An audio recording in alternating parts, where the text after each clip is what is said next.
শুভ সকাল। সবাইকে স্বাধীনতা দিবসের শুভেচ্ছা এবং আন্তরিক অভিনন্দন জানিয়ে শুরু করলাম দিনটা। চলুন তাহলে দেখিনি কি আজকের ব্রেকফাস্ট। একটা বাটিতে ওই বাটি পরিমাণ দু বাটি সুজি নিয়ে নেব স্বাদ মতো নুন আর সামান্য একটু চিনি।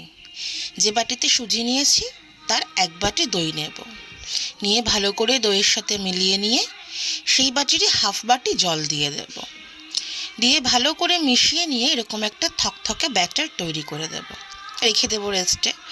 এবার একটা প্যানে সরষের তেল দিয়ে তাতে টমেটো কুচি, আদা কুচি, শুকনো লঙ্কা কুচি, গোটা সর্ষে আর কারি পাতা দিয়ে ভালো করে একটা তড়কা লাগাবো। গন্ধ বেরিয়ে গেলে ওটাকে ওই সুজির ওপরে দিয়ে এবার ভালো করে হাত দিয়ে হোক চামচ দিয়ে হোক তড়কার সাথে ব্যাটারটাকে ভালো করে মিশিয়ে নিতে হবে। দিয়ে আবারও রেস্টে রেখে দেবো আধ ঘন্টা। এরপর ঢাকনা খুলে এক প্যাকেট ইনো দিয়ে দেব। চলুন এবার গ্যাস অন করুন।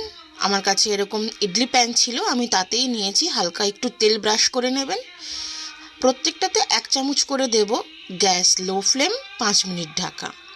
আবার 5 মিনিট পর খুলে আবার সবগুলোকে উল্টে দেব। দিয়ে আবারও গ্যাস লো ফ্লেম, আবারও 5 মিনিট ঢাকা। এভাবে টোটাল 10 মিনিটেই হয়ে যাবে এই গোল্লা তৈরি। এবার ঢাকনা খুলে একটা পাত্রে তুলে নিতে হবে।